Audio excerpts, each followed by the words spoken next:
Get off my property. That's how it started. Karen Brennan's voice cutting through my Saturday morning like a siren shattering the kind of peace you feel deep in your bones.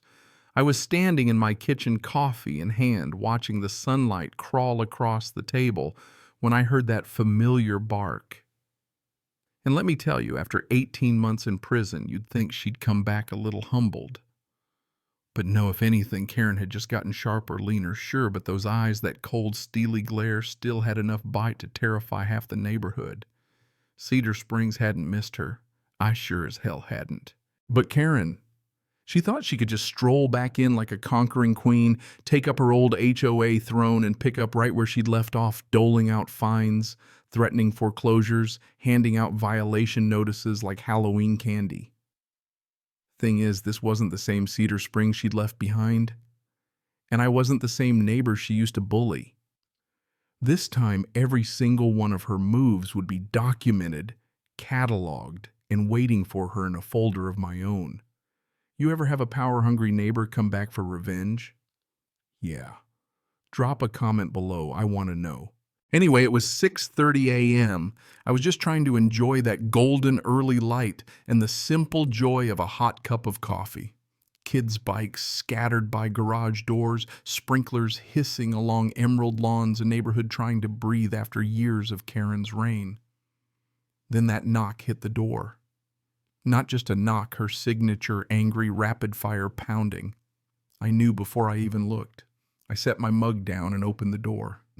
There she was, pressed navy blazer slacks, arms folded, posture so rigid you'd think she was auditioning for a statue. She looked me over like I was a bug on her windshield. "Are you still here?" she said, voice sharp enough to slice bread. "Thought you'd have moved on by now." I managed a calm, "Good morning, Karen." She didn't answer, just stepped forward like she owned my welcome mat. "I'm going to take back what's mine," she said, slow and deliberate with that old glint in her eyes. Real leadership, that's what she called it when she fined the Ashfords $300 because their trash cans were visible from the street for 10 minutes. Or when she threatened to foreclose on old Ethan Walker for planting the wrong shade of roses. Or my favorite, when she embezzled $12,000 from the HOA emergency fund and thought no one would notice. Standing there, you could see it in her face. Prison wasn't a punishment, just a pause. I told her, "The neighborhood has leadership. Claire Donovan was elected president while you were gone." That name tasted like vinegar to Karen. Claire. She sneered. "That woman doesn't have the spine for this job. Neither does that useless secretary Seth." She whipped out a folder thick as a Bible, thumping it against her palm. "I've been documenting everything, the violations, the decline, the complete lack of standards." She wasn't just here to say hi, she was here to start a war. I tried to interrupt, but she talked right over me. Can't care about my community. I built this place and you people ruined it in under 2 years. There it was, you people." In Karen's mind, she wasn't the villain. She was the victim, the lone crusader against a conspiracy. Honestly, I could have argued, could have told her. Property values were up, that people were happier. But I'd learned something. Don't argue with a narcissist. Just document everything. So I said, "Hope you have a good day, Karen," and started to close the door. Her hand slapped the door, stopping it cold. "I'm not finished." We locked eyes, both of us wondering who'd blink first. Finally, she pulled her hand away, slow and dramatic. "You'll be hearing from me soon, Dalton. Very soon." She marched down my steps, not toward her house, but down the sidewalk, pausing in front of every home, jotting notes, snapping photos. Building her case. That's Karen. I called my attorney, Miles Hartwell, told him everything, her threats, the folder, the photo safari. He listened, then said, "Let her make the first move, a real move." Violation notice, threat in writing. Anything we can document. Let her hang herself with her own rope. Can you wait? I wanted to shut it down now, but he was right. I watched Karen stalk the neighborhood neighbors, shrinking away old Mr. Patterson, literally closing his door in her face. By the time she vanished into her house, I'd counted 20 homes she'd documented. That's 20 families she planned to target. My phone started blowing up. Neighbors texting. Did you see Karen? Is she really back? Should we be worried? My advice, don't engage, document everything. Let me handle it. Then Claire Donovan texted emergency board meeting 9:00 a.m.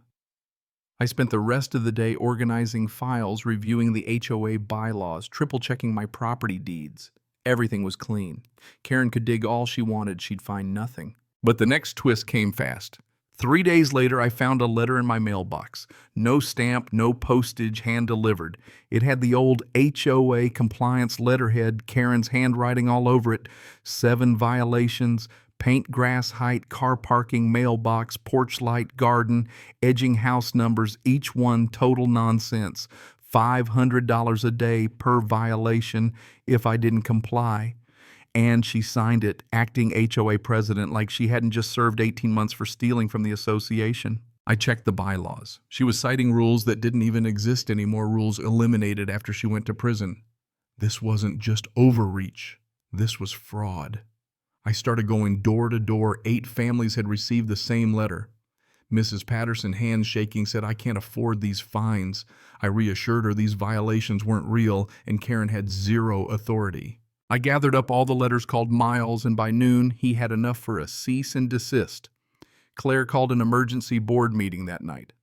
When I laid out the evidence, the board voted to issue a neighborhood-wide warning. Any communication from Karen is unauthorized. Ignore her. Report it. That night, Karen sent me a text. "You think you're so smart, but you're all breaking the rules. I'm watching." No signature, but I didn't need one. I saved it, sent it to Miles. He said, "Let her keep digging." Then it escalated. 2:00 a.m. on a Thursday, my phone buzzed, security camera alert. Karen in dark clothes measuring my lawn, photographing my car, trying the garage door handle, caught on night vision clear as day. She taped another fake final notice to my door. I documented everything, called Miles. He said, "Call the police chief. This is criminal now." Chief Galloway and Detective Morrison watched the footage, their faces stone cold. "We'll get a restraining order, but let's wait. She's escalating. Let's document enough to really make it stick." So I kept documenting, built a spreadsheet, lined up statutes, even dug up case law. Wilson v. Homeowners Association, almost the exact same situation, precedent on our side. Meanwhile, Karen started targeting anyone who stood up to her. Vandalized my car, sent anonymous emails accusing me of running illegal rentals, hired a PI to spy on the neighborhood. 3 other families were harassed, mailbox smashed, false CPS complaints, fake legal threats. This was systematic, organized stalking. Miles said, "She's going nuclear. We're suing for harassment, defamation, fraud." Chief Galloway gave me and 3 neighbors panic buttons, press it, cops show up in under 2 minutes. And still Karen pushed. Then the big day. 9:00 a.m. A tow truck pulled up, Karen in tow, waving a fake lien document claiming $12,000 in unpaid HOA fines. I called Claire on speaker. She shut it down. "No authorization. That paperwork's fake." Police cars rolled up. Galloway read Karen her rights, arrested for harassment, trespassing, fraud. Karen screamed, threatened to burn down my houses, confessed in front of 40 witnesses and 6 cameras. She melted down completely. As the patrol car drove her away, neighbors clapped and hugged relief and hope, replacing years of fear. Afterward, Cedar Springs changed. The HOA rebuilt community barbecues, neighbors looking out for each other, people finally breathing again. The lawsuit bled Karen dry. The criminal charges stuck. She was denied bail, facing years behind bars. But 2 weeks later, I got a letter, Karen's handwriting, from jail. "You think you won, but I have a daughter. She doesn't forgive." Tucked behind was a photo, a woman with Karen's cold stare standing at the Cedar Springs gate. The message was clear. "I'm here. I'm watching." You know what? That threat didn't rattle me. Because after everything Karen put us through, I knew something she didn't. Communities are stronger than bullies. Documentation beats intimidation.